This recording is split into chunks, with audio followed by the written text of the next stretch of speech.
कहानी की शुरुआत में हम देखते हैं एक घायल अमेरिकन सोल्जर को जिसे कुछ वियतनामीज योद्धा बहुत बुरी तरह से टॉर्चर कर रहे होते हैं। उसे रस्सी से बांधकर कई किलोमीटर तक घसीटा जाता है और फिर जहरीली चींटी के छत्ते के साथ उल्टा टांग दिया जाता है। चींटियों के काटने से उसके शरीर का सारा पानी जैसे सूख जाता है। वो वियतनामीज योद्धा उसे डराते हैं, धमकी देते हैं और यहाँ तक कि उसके ऊपर टारगेट प्रैक्टिस करते हैं। और जब उनका मन भर जाता है तब उसके हाथ पैर बांधकर उसे बाकी कैदियों के बीच फेंक देते हैं, जहाँ उसे पूरी रात गंदगी और कचरे के बीच पड़ा रहना पड़ता है। वो जगह शायद किसी जानवर के रहने लायक भी नहीं थी, लेकिन आखिर ये वियतनामीज योद्धा उस अमेरिकन सोल्जर के साथ इतना अमानवीय बर्ताव क्यों कर रहे थे। साल था 1955। उस समय अमेरिका और वियतनाम के बीच भयंकर युद्ध चल रहा था। अमेरिका उन जगहों और देशों पर बम गिरा रहा था जो वियतनाम को मदद कर रहे थे। बदकिस्मती से लाओस भी उन्हीं देशों में से एक था। अमेरिका इतना ज्यादा बमबारी कर रहा था कि पूरा लाओस एक जिंदा लैंडमाइन जैसा बन गया था। डैंगलर नाम का ये अमेरिकन पायलट भी उन्हीं में से एक था जिसे यहाँ बम गिराने का ऑर्डर दिया गया था। क्योंकि ये उसका पहला मिशन था, इसलिए उसने गलती से काफी नीचे से हमला कर दिया, जिसके कारण दुश्मन की गोलियों ने उसके प्लेन का पंख उड़ा दिया और वो सीधे दुश्मनों के इलाके में जा गिरा। सौभाग्य से वो उस हादसे में जान से बच जाता है, लेकिन वियतनामीज आतंकवादी उसे तलाशना शुरू कर देते हैं। डैंगलर किसी तरह अपनी जान बचाकर जंगल के अंदर से मदद के लिए सिग्नल भेजता है, मगर इतनी घनी जंगल में उसे ढूंढ पाना मानो भूसे के ढेर में सुई ढूंढने जैसा था। उसे जंगल में सर्वाइव करने की ट्रेनिंग तो दी गई थी, लेकिन ये कभी नहीं सिखाया गया था कि जब 12 वियतनामीज दुश्मन एक साथ उसके सिर पर AK-47 तान कर खड़े होंगे तब वो क्या करेगा। जल्दी ही स्थानीय वियतनामीज योद्धा उसे ढूंढ लेते हैं और पकड़कर उसी पर बेरहमी शुरू कर देते हैं। वो उसकी गर्दन में रस्सी बांधकर पूरे गांव में घसीटते हुए ले जाते हैं। ट्रेनिंग में उसे सिखाया गया था कि अगर कभी पकड़े जाओ तो हमेशा मुस्कुराते रहना और अच्छे से बात करना, इसलिए डैंगलर वही कर रहा था। लेकिन जल्द ही उसे समझ आ गया कि यहाँ उसकी ट्रेनिंग का कोई भी हिस्सा काम नहीं आने वाला। वियतनामीज लड़ाके डैंगलर पर जुल्म और टॉर्चर शुरू कर देते हैं। वो उसके कान के बिल्कुल पास गोली चलाते, जिसकी तेज आवाज से कुछ देर तक उसे कुछ सुनाई तक नहीं देता था। और यहीं से उसके जीवन का एक नया और डरावना अध्याय शुरू होता है। अगले दिन सुबह उसे बेरहमी से घसीट कर एक ट्रक में डाला जाता है और वो ट्रक उसे लाओस एम्बेसी के गवर्नर के पास ले जाता है। गवर्नर उसे एक कागज पकड़ाते हुए कहता है, इस पर साइन कर दो, हम तुम्हें 2 हफ्ते में छोड़ देंगे। लेकिन डैंगलर साफ मना कर देता है साइन करने से, क्योंकि ये सारे कागजात सरकारी पेपर्स थे जिन पर साइन करके उसे ये मानना पड़ता कि वो अमेरिका के आदेश पर यहाँ बम गिरा रहा था और यहाँ जिन लोगों की मौत हो रही है उसकी जिम्मेदारी अमेरिका की है। डैंगलर कहता है कि उसने कभी किसी मासूम इंसान की जान नहीं ली, उसे सिर्फ आतंकवादियों के कैंप पर हमला करने का आदेश मिला था, इसलिए वो इन कागजों पर साइन नहीं करेगा। ये सुनकर गवर्नर कहता है, तो फिर तुम खुद ही अपने लिए जहन्नुम चुन रहे हो, अब खुद भगवान भी तुम्हें यहाँ से नहीं निकाल पाएंगे, कम से कम जब तक मैं जिंदा हूँ। बिल्कुल नहीं, अब समझोगे मौत की पीड़ा क्या होती है और टॉर्चर किसे कहते हैं।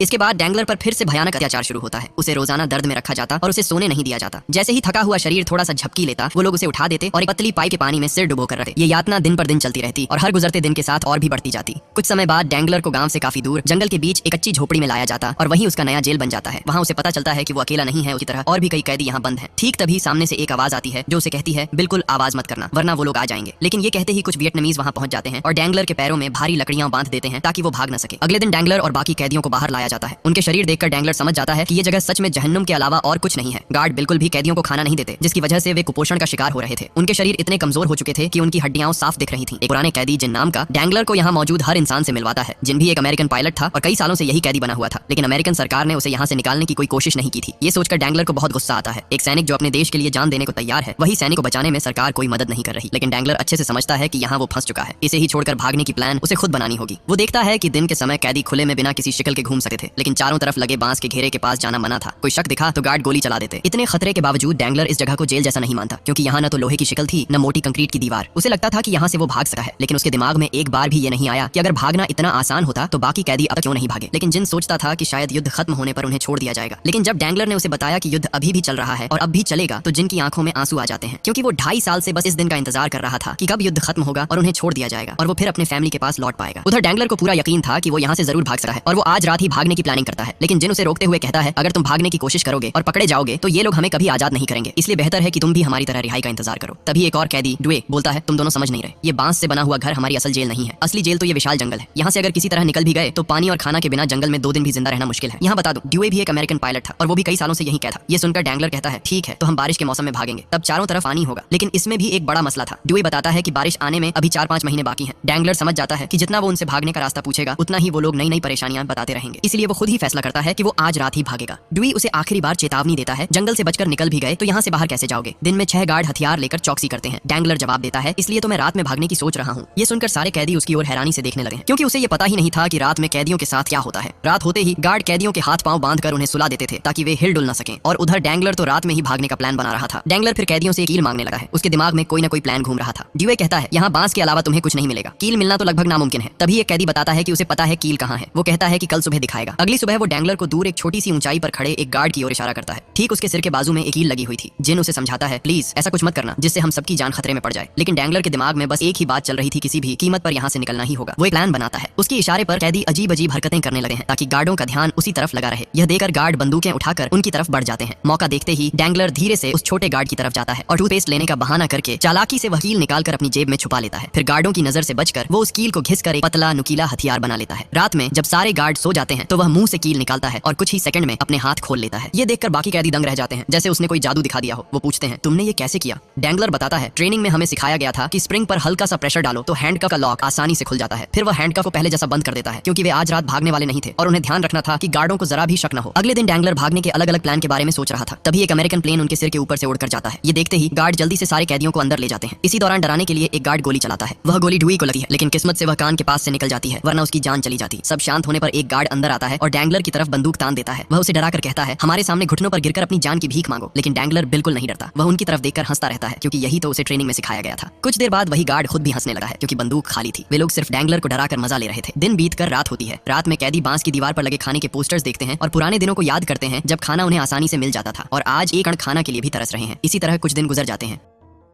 एक दिन डैंगलर देखता है कि आज रात बारिश होने वाली है। आसमान बादलों से भरा हुआ था। यही था भागने का सबसे अच्छा मौका। लेकिन जीन मानने को तैयार नहीं होता। वह कहता है, तुम अगले बारिश तक इंतजार कर सकते हो। शायद अब तक युद्ध खत्म हो जाए और हमें छोड़ दिया जाए। अगर तुम भागने की कोशिश में पकड़े गए तो ये लोग हम सबको मार डालेंगे। लेकिन अगर युद्ध जल्द खत्म होने वाला होता तो क्या ये वियतनामीज दिन रात मेहनत करके ऊंचे ऊंचे वॉच टावर और बांस की जेल बना रहे होते? डैंगलर उसे कहता है, मैं अकेला नहीं भागूंगा, मैं सबको लेकर भागने का प्लान बना चुका हूँ। लेकिन जिन बिल्कुल भी जाने के लिए तैयार नहीं होता। वह तो उल्टा डैंगलर को धमकी देता है, अगर तुमने भागने की कोशिश की तो मैं चिल्लाकर सबको जगा दूंगा। ड्यूई समझ जाता है कि जिन कभी भी उनके साथ विश्वासघात कर सकता है। उनके पास भागने का सिर्फ एक ही मौका है और वे इस मौके को खोना नहीं चाहते, इसलिए उन्हें फिलहाल अपना प्लान रद्द करना पड़ता है। अगले दिन कुछ वियतनामीज लड़ाके उनके कैंप में आते हैं और कैदियों की तलाशी लेते हैं। वे चाहते थे कि कैंप में जरा सी भी लापरवाही न हो। इसी वजह से वे एक गार्ड को सिर्फ इसलिए बुरी तरह डांटते हैं क्योंकि उसने अपनी बंदूक नीचे रख दी थी। इसके बाद से हर कुछ हफ्ते में गार्डों को बदलने का सिलसिला शुरू हो जाता है। हर हफ्ते नए नए गार्ड इस जेल की पहरेदारी करते। कभी कभी ऐसे गार्ड भी आते जिन्हें ठीक से बंदूक पकड़ना भी नहीं आता था और इसी वजह से वे कैदियों की जान से खेलते रहते। उधर डैंगलर के दिमाग में यहाँ से निकलने के कई प्लान घूम रहे थे। वह हर दिन एक एक चावल का दाना जमा करना शुरू करता है और जो भी खाना दिया जाता था वह चुपचाप खा लेता था, चाहे वह कितना भी गंदा या बेकार क्यों न हो। वियतनामीज की तरह उन्हें कीड़े मकोड़े भी खाने पड़ते थे। बाकी कैदी तो वह घिनौना खाना देखकर छोड़ देते, लेकिन डैंगलर सब खा लेता क्योंकि वह जानता था कि अगर उसने खाना छोड़ा तो उसकी हालत भी बाकियों जैसी हो जाएगी। एक दिन जिन उससे पूछता है, तुम चावल क्यों जमा कर रहे हो? डैंगलर बताता है कि वह भागने की प्लान बना रहा है। ये सुनते ही जिन हाथ जोड़कर कहता है, तुम्हारे दिमाग से अभी तक भागने की सोच गई नहीं? तुम ये सब क्यों कर रहे हो? इससे हम सबकी जिंदगी खतरे में पड़ सकती है। लेकिन डैंगलर अच्छे से जानता था कि वो क्या कर रहा है। वो कहता है, तुम लोगों ने ध्यान दिया है, रोज दोपहर में जब गार्ड लोग किचन में जाते हैं तो अपनी सारी बंदूक बाहर ही छोड़ देते हैं। ऐसा एक भी दिन नहीं गया जब उन्होंने ऐसा न किया हो। इसलिए मैंने एक प्लान बनाया है। जब वो अंदर जाएंगे हम बाहर आकर उनकी बंदूकें उठा लेंगे और फिर इस पूरे कैंप को अपने कंट्रोल में ले लेंगे। उसके बाद हम अमेरिकन प्लेन को सिग्नल देंगे। जब तक वो हमें यहाँ से निकाल नहीं लेते हम कैंप को अपने कब्जे में ही रखेंगे। यही सोचकर अगले दिन डैंगलर एक छोटा सा शीशा इस्तेमाल करके गार्ड्स की पोजीशन चेक करने लगा है और ऐसे ही वो हर दिन यह करता है ताकि उसे पता रहे कि किस दिशा से कौन सा गार्ड आ सकता है। एक दिन ठिगना गार्ड उन्हें खाना देता है, लेकिन बहुत कम, क्योंकि युद्ध बढ़ने के साथ यहाँ राशन की कमी पड़ने लगी है। गार्ड्स में सिर्फ वही एक था जिसके चेहरे पर कभी कभी हल्की मुस्कान दिख जाती। बाकियों को देखकर तो लगता रहता कि अभी गोली मार देंगे। खैर, एक दिन जब वो सब गार्ड्स की पोजीशन और एंगल को लेकर प्लान बना रहे थे तभी एक गार्ड उन्हें देख लेता है। वह बंदूक तानकर पूछता है, क्या कर रहे हो तुम लोग? तब वे तुरंत जवाब देते हैं, कुछ नहीं, बस ऐसे ही समय पास कर रहे थे। इस जेल में करने को है ही क्या? हमारे पास कोई भागने की प्लानिंग नहीं है और हम भाग भी कैसे सकें? इतने सारे गार्ड्स की नजर हम पर रहती है। इन छोटे छोटे पत्थरों से हम तुम लोगों जैसे हथियारबंद गार्ड्स का क्या बिगाड़ पाएंगे? उनकी बात सुनकर गार्ड को उन पर किसी तरह का शक नहीं होता। हर रात डैंगलर अपने हाथ की कड़ियां खोलकर झोपड़ी के नीचे लगे बांस को थोड़ा थोड़ा करके काटा रहता ताकि बाहर निकलने लायक एक रास्ता बन सके। ऐसे ही एक दिन उसने पूरा बांस काट ही डाला। फिर वो रेंगते हुए बांस की फेंसिंग के पास जाता है और मिट्टी खुरच कर देखता है कि बांस कितनी गहराई में गड़ा है। किस्मत से वो बांस की घेराबंदी उनकी सोच से भी ज्यादा कमजोर थी और ज्यादा गहरे तक घड़ी हुई भी नहीं थी। इसका मतलब था कि वे नीचे से मिट्टी खुरच कर आराम से बाहर निकल सके थे। अगले दिन डैंगलर डोएन को भी वो जगह दिखाता है, लेकिन तभी एक गार्ड उन्हें वहां घूमते हुए देख लेता है और डांट कर भगा देता है। डैंगलर कहता है, बारिश शुरू होने में बस एक हफ्ता बचा है, हमें उसी दिन भागना होगा। सब उसकी बात पर तैयार हो जाते हैं, लेकिन जिन फिर से रोकने लग जाता है। तब डैंगलर गुस्से में बोलता है, अगर तुम यहीं सड़कर मरना चाहते हो तो मर जाना, मैं अब और वेट नहीं करूंगा। अगले दिन गार्ड उन्हें खाने में सिर्फ कीड़े मकोड़े देते हैं और अब हर दिन उन्हें यही खाना पड़ता था। चावल मिलना लगभग बंद हो गया था क्योंकि अमेरिकन बमबारी की वजह से गांव वालों की सारी फसल तबाह हो गई थी। यहाँ तक कि गार्ड्स भी भूखे रह जाते थे। इसलिए वो कैदियों का खाना खुद खा लेते और कैदियों को ये घिनौने कीड़े मकोड़े खाने को देते। फिर भी कैदियों में सिर्फ डैंगलर बिना मुंह बनाए ये सब खा लेता क्योंकि वो जानता था अगर उसने खाना छोड़ दिया तो बाकी कैदियों की तरह वो भी बेहद कमजोर पड़ जाएगा और फिर शायद जिंदगी भर यहीं कैद रहना पड़ेगा। लेकिन उधर जिन इस तरह का खाना खाने का बिल्कुल आदी नहीं था। वो डैंगलर के जमा किए हुए चावल खाना चाहता था, वही चावल जो डैंगलर इतने दिनों से जंगल में भागने पर भूख मिटाने के लिए बचा रहा था। लेकिन डैंगलर साफ साफ मना कर देता है। वो कहता है, मैं तुम्हें चावल तभी दूंगा अगर तुम हमारे साथ भागने के लिए तैयार हो, वरना नहीं। जिन के अंदर डर बैठा हुआ था। उसी रात डैंगलर अपना हथकड़ियां नहीं खोलता इस डर से कि कहीं जिन गार्ड्स को जाकर सारी प्लानिंग न बता दे। इसी बात पर दोनों के बीच थोड़ी कहासुनी भी हो जाती है। लेकिन हालात संभालने के लिए अगले दिन डैंगलर जिन से माफी मांग लेता है क्योंकि वो जानता था गुस्से में जिन कुछ भी कर सकता है और इससे उनका पूरा प्लान बर्बाद हो सका है। यहाँ तक कि गार्ड्स उन्हें मार भी सके थे। अगले दिन जब गार्ड उन्हें हथकड़ियों से बांध बांध रहे होते हैं तभी अचानक आसमान में एक अमेरिकन फाइटर जेट दिखाई देता है। इसे देखते ही गार्ड्स बेकाबू होकर कैदियों को पीटने लगते हैं। उन्हें शक होने लगा है कि शायद कैदी किसी तरह अमेरिकन जेट को सिग्नल दे रहे हैं। इसलिए उस दिन के बाद से जब भी ऊपर से कोई फाइटर जेट या हेलीकॉप्टर गुजरता, गार्ड्स इसी तरह कैदियों पर जुल्म ढाते। डोएन इस सब से टूटने लगा है, लेकिन डैंगलर उसे संभालता है और कहता है, मैं हमेशा तुम्हारे साथ हूँ, चाहे जैसे भी हो, हम यहाँ से जिंदा निकलेंगे। अगले दिन कैदियों को गार्ड्स के किचन में कुछ बातें करते हुए सुनाई देती हैं। एक कैदी उनकी भाषा जानता था। ध्यान से सुनने के बाद उन्हें समझ आता है कि गार्ड्स कैंप में खाने की कमी को लेकर चर्चा कर रहे हैं। कुछ गार्ड खाने की तलाश में बाहर गए थे, लेकिन खाली हाथ लौटे। बमबारी के कारण वहाँ की जमीन पूरी तरह बंजर हो गई थी और अब वहाँ खेतीबाड़ी करना नामुमकिन था। इसलिए गार्ड्स कैदियों को जंगल में ले जाकर मारने की प्लान बना रहे थे और अगर गवर्नर से पूछा जाता तो वो झूठ बोलते कि कैदी भागने की कोशिश कर रहे थे, इसलिए उन्हें गोली मारनी पड़ी। ये सब सुनकर कैदियों को समझ आ जाता है कि उनके पास ज्यादा समय नहीं बचा है, यहाँ रहेंगे तो मर जाएंगे, इसलिए अगले दिन ही भागने का फैसला कर लिया जाता है। अगले दिन डैंगलर गार्ड्स के किचन में जाने का इंतजार करता है। जैसे ही वे अंदर जाते हैं, वह झोपड़ी के नीचे से बाहर निकलता है और दौड़ते हुए गार्ड्स की बंदूकें उठा लेता है। पास में जितनी बंदूकें मिलती हैं वह उतनी उठा लेता है और फिर सबको एक एक करके बांट देता है। प्लान के अनुसार उन्हें सबको किचन में इकट्ठा होना था और गार्ड्स को घेरना था। डैंगलर जल्दी से एक तरफ पहुंच जाता है, लेकिन बाकी कैदी समय पर नहीं पहुंच पाते। सामने 6 गार्ड खड़े थे जिन्हें अकेले संभालना संभव नहीं था। काफी देर तक इंतजार करने के बाद भी डुएन के अलावा कोई नहीं आता। इसके कारण डैंगलर मजबूर होकर गार्ड्स पर गोली चला देता है। वह चिल्लाकर जिन को बुलाने लगता है, लेकिन जल्दी ही उसे समझ आता है कि जिन ने उन्हें धोखा देकर भाग लिया है। डैंगलर छोटे गार्ड को छोड़ देता है क्योंकि इन सब गार्ड्स में वही एकमात्र था जो उनके साथ हंसी खुशी में रहता था। फिर वह आसपास से जितना भी खाना मिल सकता था हाथ में उठाकर ले लेता है और डुएन के साथ जंगल की तरफ भाग जाता है।